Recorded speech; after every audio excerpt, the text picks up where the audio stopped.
بسم اللہ الرحمن الرحیم۔ آپ صلی اللہ علیہ وسلم کو نبوت ملنے کے بعد دعوت اور تبلیغ کا حکم۔ نبوت ملنے کے بعد بھی آپ صلی اللہ علیہ وسلم غار حرا جایا کرتے تھے۔ شروع میں سورہ علق کی پہلی 5 آیتیں نازل ہوئی، اس کے بعد کافی دنوں تک وحی نازل نہیں ہوئی۔ یہ تو پہلی وحی کے بعد کافی دن تک وحی نازل نہیں ہوئی تھی، اس کو فطرت الوحی کہتے ہیں، یعنی وحی کے رک جانے کا زمانہ۔ ایک روز آپ صلی اللہ علیہ وسلم غار حرا سے اپنے گھر کی طرف تشریف لا رہے تھے۔ آپ نے ایک آواز سنی، آپ نے ادھر ادھر دیکھا، کوئی نظر نہیں آیا۔ جب نگاہ اوپر اٹھائی تو دیکھا کہ آسمان اور زمین کے درمیان جبرائیل امین علیہ السلام ایک تخت پر بیٹھے ہیں۔ جبرائیل امین کو اس حالت میں لے کر آپ صلی اللہ علیہ وسلم پر خوف طاری ہو گیا۔ آپ نے گھر آ کر چادر اوڑھی اور بیٹھ گئے۔ آپ کی ادا اللہ تبارک و تعالیٰ کو اتنی پسند آئی کہ سورہ مدثر کی پہلی آیات نازل کر دی۔ یا ایھا المدثر قم فانذر وربک فکبر وثیابک فطہر۔ اللہ تعالیٰ نے ان الفاظ میں آپ کی صدا کو بیان کیا۔ ایک کپڑے میں لپٹنے والے آپ کھڑے ہو جائیں، لوگوں کو ڈرائیں، اپنے پروردگار کی بڑائی بیان کریں، اپنے کپڑوں کو پاک صاف رکھیں۔ یعنی جہاں اللہ تعالیٰ نے حکم دیا کہ اپنے ذہن کو گندے عقیدے سے پاک کریں، وہیں اللہ تعالیٰ نے ظاہری طور پر یہ بھی کہا کہ کپڑوں کو بھی پاک رکھیں۔ ہمارے عمومی طور پر غلط فہمی ہوتی ہے کہ بھئی اندر سے تو صاف ہے نا،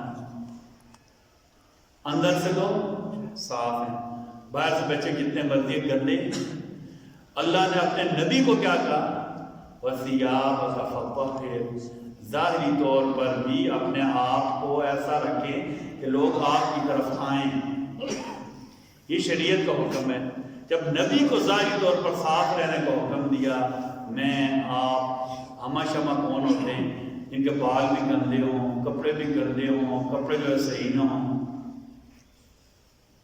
اللہ تعالیٰ نے میرے نبی کو طریقہ بتایا، وَثِيَابَكَ فَطَهِّرْ، اپنے ذہن کو گندے عقائد سے لوگوں کو پاک رکھنے کے بتائیے، اور اپنے جسم کو بھی اور اپنے ظاہر کو بھی صاف رکھیے۔ اچھا پھر فرمایا ہر قسم کی ناپاکی سے دور رہیے، ہر قسم کی ناپاکی سے دور رہیے۔ داعی کے لیے، دین کی دعوت دینے والے کے لیے، یا اپنے آپ کو جو پیشوا سمجھتا ہے، جو یہ سمجھتا ہے کہ میں اللہ کے قریب ہوں، اس کے لیے کیا حکم ہے؟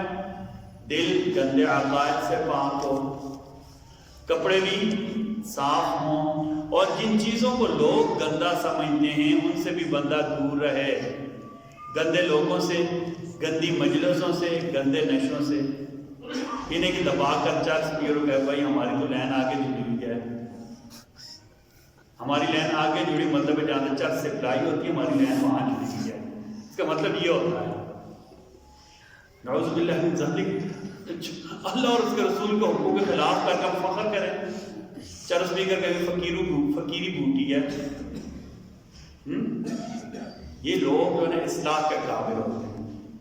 حکومت کا کام ہے ایسے لوگوں کی خبرگیری کرے، ان کے گندے عقائد بھی چھڑائے، گندی عادتیں بھی چھڑائے، جو دین کی بدنامی کا باعث بنتے ہیں، جن کو دین کا ککھ بھی نہیں پتہ ہوتا، دین کا ککھ بھی نہیں پتہ ہوتا۔ یہ نیک لوگوں کے نام پر کھانے والے اور دھبا لگانے والے لوگ ہوتے ہیں، ٹھیک ہے جی۔ تو یہ اللہ تعالیٰ کی طرف سے آپ کو دعوت اور تبلیغ کا حکم دیا گیا، کیونکہ پوری دنیا صدیوں سے بت پرستی اور شرک میں مبتلا تھی، کھلم کھلا دعوت دینا مشکل تھا۔ اس لیے شروع میں پوشیدہ طور پر آپ صلی اللہ علیہ وسلم نے اسلام کی دعوت دی۔ آپ کی دعوت پر خواتین میں سب سے پہلا آپ کی زوجہ مکرمہ سیدہ خدیجہ رضی اللہ عنہا، مردوں میں سیدنا ابوبکر صدیق اور بچوں میں سیدنا علی المرتضیٰ نے اسلام قبول کیا۔ ایک فرض کے بارے میں پانی نہ ملنے پر تیمم کرنا۔ تیمم کو مطلب ہوتا ہے مٹی پر ہاتھ پھیرنا، پاک مٹی پر ہاتھ پھیرنا۔ نبی کریم صلی اللہ علیہ وسلم نے فرمایا پاک مٹی مسلمان کو پاک کرنے والی چیز ہے. اگر 10 سال تک بھی پانی نہ ملے اور پس جب پانی یعنی 10 سال بھی پانی نہ ملے تو آدمی تیمم کر کے پاکی حاصل کر سکتا ہے. یا کسی بیماری کی وجہ سے پانی کے استعمال پر قادر نہیں ہے، جتنا مرضی لمبا عرصہ ہو، جب تک وہ پانی کے استعمال پر قادر نہیں ہو جاتا، پانی استعمال کرنے کے قابل نہیں ہو جاتا، وہ تیمم کرتا رہے گا. بس جب پانی پائے تو چاہیے کہ اس کو بدن پر ڈالے، یعنی اس سے وضو یا غسل کرے، کیونکہ بہت اچھا ہے. پانی نہ ملے یا پانی استعمال نہ کر سکتا ہو تو تیمم جتنا عرصہ مرضی کرتا ہے. تیمم 2 چیزوں کا نام ہے. کتنی چیزوں کا نام ہے؟ 2 چیز. ایک دفعہ نیت کرنا تیمم کی، یہ نیت کرنا لازمی ہے، ٹھیک ہے. اور پھر 2 دفعہ مٹی پر ہاتھ پھیرنا، یہ ٹوٹل 2 چیزیں. نیت اور 2 ضربیں کہتے ہیں. کیا کہتے ہیں؟ نیت اور 2 ضربیں، یعنی مٹی کے اوپر 2 دفعہ ہاتھ پھیرنا. نیت کریے اللہ پانی نہیں مل رہا، میں پانی کے استعمال پر قادر نہیں ہوں، ٹھیک ہے نا، میں تیمم کرنے کی نیت کرتا ہوں، دل میں ارادہ کر کے میں تیمم کروں گا، ٹھیک ہے. اب کیا ایک دفعہ مٹی پر ہاتھ پھیرے گا، پاک مٹی ہو، چاہے کوئی کچی اینٹ ہو یا کوئی بھی ایسی ڈھیلا ہو، ہاتھ ایسے پھیرے گا، یہ ہاتھ جھاڑ کر چہرے پر پھیر لیا، ٹھیک ہے. دوبارہ مٹی پر ہاتھ پھیرا، ہاتھ جھاڑے، اور یہ ہاتھ اس بازو پر، یہ ہاتھ اس بازو پر، یہ تیمم ہو گیا، ٹھیک ہے. اس سے بندہ کیا ہوگا، یہ غسل کے بھی اور وضو دونوں کا قائم مقام ہے. اس سے غسل ہے کو تب بھی جو ہے نا بندہ پاک ہو جاتا ہے، اور وضو نہ تب بھی بندہ پاک ہو جاتا ہے، ٹھیک ہے. آپ صلی اللہ علیہ وسلم نے ایسا کرنے کا حکم دیا. اور یہ جو تیمم کا حکم ہے نا، یہ بھی آل صدیق کی برکت سے ہمیں ملا ہے، آل ابو بکر کی برکت سے ملا ہے.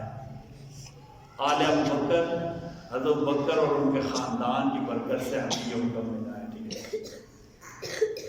ایک سنت کے بارے میں، کسی مسلمان بھائی کو ہنستا دیکھے تو کیا پڑھے؟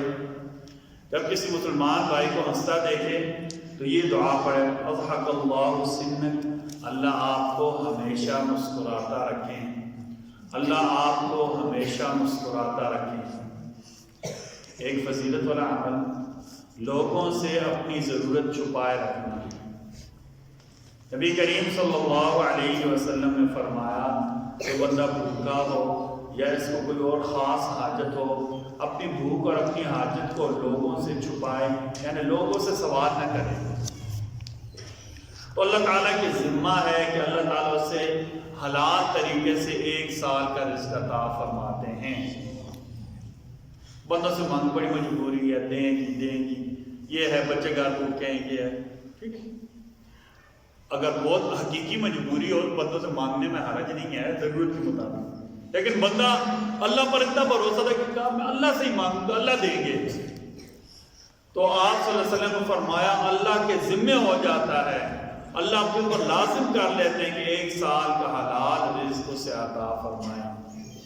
جو ہمارے یہاں پیشہ ور اداکار ہوتے ہیں نا، کیونکہ اللہ کے نام پر مانگتے ہیں، ان کو تھوڑا سا دے دے، لیکن سب سے بہتر طریقہ پتہ کیا ہوتا ہے؟ عمومی طور پر ہم ان کی ضرورت کے لیے ان کو ضرورت کی چیزیں دینا شروع کر دیں. اب یقین مانے ہمارا جو گداکاری ہے نا، پیشہ ور گداکار، یہ 50% سے ہی ختم ہو جائیں گے. عمومی اللہ معاف کر، ہم نہیں کہتے ضرورت مند بچہ لے کر آ جاتے ہیں، بعد 25,000 آپریشن میں کام ہے، اس مسئلے میں لے کر جانے ہیں. عمومی طور پر ایسا نہیں ہوتا. ایک دفعہ ہمارے دوست سے ہماری مسجد میں کہ بھائی آپ کو میں نے کچھ دن پہلے وہ کمرشل مارکیٹ میں دیکھا تھا، اس وقت بچہ بدلا ہوا تھا، بچہ بدل کر آگے خیریت ہے. اچھا بندہ کو پہچان گیا کہ وہ قدرتی ہمارے پاس مہمان آئے ہوئے تھے. انہوں نے کہا آپ کو کہاں سے آپریشن میں کراؤں گا؟ اچھا ان کا جی، انہوں نے کہا میرے پاس گاڑی میں آپ کو ساتھ لے کر جاتا ہوں، جہاں آپ کا آپریشن ہے آپ 25,000 کہہ رہے ہیں، 2.5 لاکھ لگے تو میں کراؤں گا. میں نے کہا نہیں کیسا 2 منٹ رہنے دیں، مجھے پتا ہے آپ اتنی رحم دلی نہ دکھائیں. وہ بندہ بھی چل پڑا، ٹھیک ہے میں آپ کو جاتا ہوں. یہ جوتوں والی جگہ گئے نا، بندہ ایسا بھاگا نظر ہی نہیں آیا، اس بچے کو چلا گیا، ٹھیک ہے.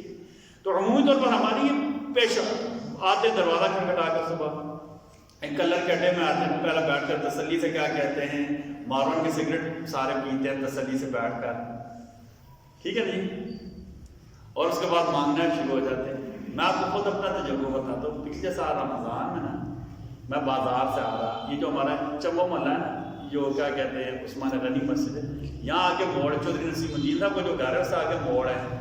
اب وہاں پورا گروپ بیٹھا ہوا رمضان، سارے بیٹھ کر تسلی سے روٹی کھا رہے ہیں، مانگنے والے ہیں. اچھا اس سے ان کی طرح اپنی پیشے کے ساتھ کمٹمنٹ دیکھیں نا جی، کمٹمنٹ سمجھتے ہیں نا، اپنے پیشے کے ساتھ ان کا اخلاص تو دیکھیں. روٹی کھا رہے ہیں، میں مولوی بندہ رمضان میں، مولوی جی بھی دے جاؤ نا، وہاں بھی انہوں نے اپنے پیشے کی کمٹمنٹ نہیں چھوڑی ہے. روزہ بھی توڑ رہے ہیں، اچھا کوئی دے تو وہاں بھی ان کا جو بچہ جو بھی دے گیا. یہ عمومی طور پر پیشہ ور ہوتے ہیں رمضان میں تو باقاعدہ پورے آپ کو پتہ ہے پورے ان کے جھگیاں لگ جاتی ہیں، آباد ہو جائے. ایسے لوگوں کی ہر لحاظ سے حوصلہ شکنی ہونی چاہیے. اصل حاجت مند تو وہ ہے جو ضروری حاجت مند ہوتا ہے. یقین مانے کئی لوگ شرافت کی وجہ سے بھوکے کاٹ لیتے ہیں، لوگوں کے سامنے ہاتھ پھیلانا گوارا نہیں کرتے. اصل حاجت مند وہ ہیں، اصل حاجت مند وہ ہیں. اللہ نے قرآن میں یحسبهم الجاہل اغنیاء من التعفف، کہ جن لوگوں کو نہیں پتا ہوتا نا وہ انہیں غنی سمجھتا ہے، بڑا کچھ ایسے ہی نہیں مانگ رہا. یہ حقیقی جو ہوتے ہیں نا، ان کو دینا ہر لحاظ سے ثواب کا کام ہے. اور جو پیشہ ور ہوتے ہیں نا، ان کو دھکے نہیں مارنے، برا ان کے مناسب طریقے سے ان کی حوصلہ شکنی کرنی ہے. دوائی چاہیے، اچھا جی ہمیں دوائیاں بتائیں کہاں سے آپ نے لینی ہے، ورنہ آپ ہمیں ہاسپٹل کا پتہ بتائیں جہاں آپ کو بچے کا آپریشن ہونا ہے، جو مقررہ دنوں ہوگا مجھ سے نہ کر وہاں آپ کو دے دیں گے. ٹھیک ہے، آپ اخلاص سے رکھیں، انشاءاللہ آپ کا اخلاص ہوگا، اللہ قبول بھی فرما لیں گے. اگر وہ پیشہ ور ہوا تو آپ کی جان بھی چھوٹ جائے گی. میرے نبی صلی اللہ علیہ وسلم نے صرف فرمایا جو بندہ بھوکا ہو اور حاجت مند ہو اور بندوں کے سامنے اپنی حاجت نہ رکھے، اللہ اپنے ذمہ لازم کر لیتے ہیں کہ اسے 1 سال کا حلال رزق عطا فرمائے. قرآن سے علاج معوذتین، 2 پناہ دینے والی صورتیں. آخری جو 2 صورتیں ہیں نا، قل اعوذ برب الفلق اور قل اعوذ برب الناس، انہیں معوذتین کہا جاتا ہے. کیا کہا جاتا ہے؟ معوذتین. حضرت عائشہ فرماتی کہ نبی کریم صلی اللہ علیہ وسلم جب بیمار ہوتے تو آخری 2 صورتیں قل اعوذ برب الفلق اور قل اعوذ برب الناس پڑھ کر اپنے اوپر دم کر لیا کرتے تھے.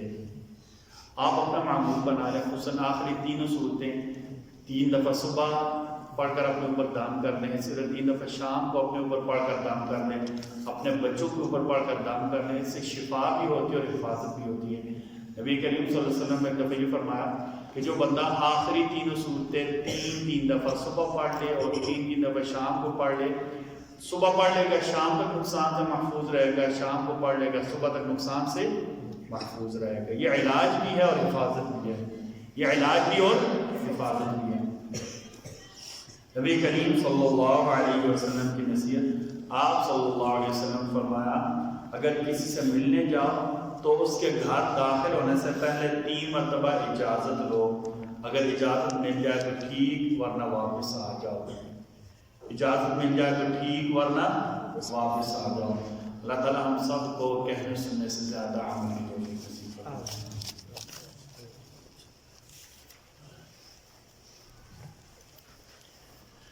بسم اللہ الرحمن الرحیم. بسم اللہ والصلاة والسلام علی رسول اللہ. بسم اللہ وعلی ملت رسول اللہ. اللہ نے ہمارا کہا سننا اپنے قبول فرمائے، ہمیں